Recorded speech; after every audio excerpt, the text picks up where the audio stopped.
इतना जी परेशान लगा बैठे थे या बैठे जाए नहीं क्या करूं ਉਹ ਧਰ ਵਾਲੇ ਆਂ ਤੰਗ ਕਿਤਨੇ ਹੋਏ ਪਰੇਸ਼ਾਨ ਕੋਣ ਦੇਤਾ ਹੈਗੇ ਪੰਪ ਦੂਦ ਨੌਲ ਟੁੱਟੇ ਮੈਂ ਜਾ ਕਬਾੜੀ ਵਾਲਿਆਂ ਨੇ ਆਵਾਂ ਜਾਂਦੇ ਜੁੱਤਾ ਇਹ ਦੰਦਾ ਹੀ ਛੋੜ ਦੇਵਾਂ ਮਾਂ ਵੀਆਂ ਪਿੰਨਾ ਕਿਹੜਾ ਬਿਆ ਕੰਮ ਹੈ ਕੋਣ ਲੋ ਸੀ ਕੀ ਕਰੂੰ ਪਿਉਂ ਦੇ ਕੰਮਾਂ ਦੇ ਹੱਥਾਂ ਹੀ ਗਰਮੀ ਇਕੜੇ ਪਾ ਦੇ ਘਰ ਵਿੱਚ ਰਹਿਣਾ ਬਾਲ ਪਿੱਟਣ ਕਿਲੇ ਨੂੰ ਕੀ ਕਰੂੰ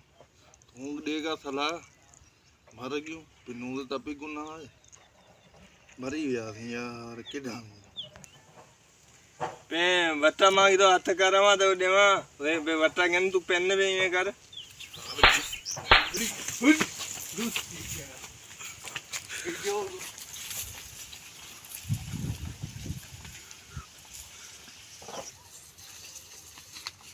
ये खबर हमारा भजी भी हो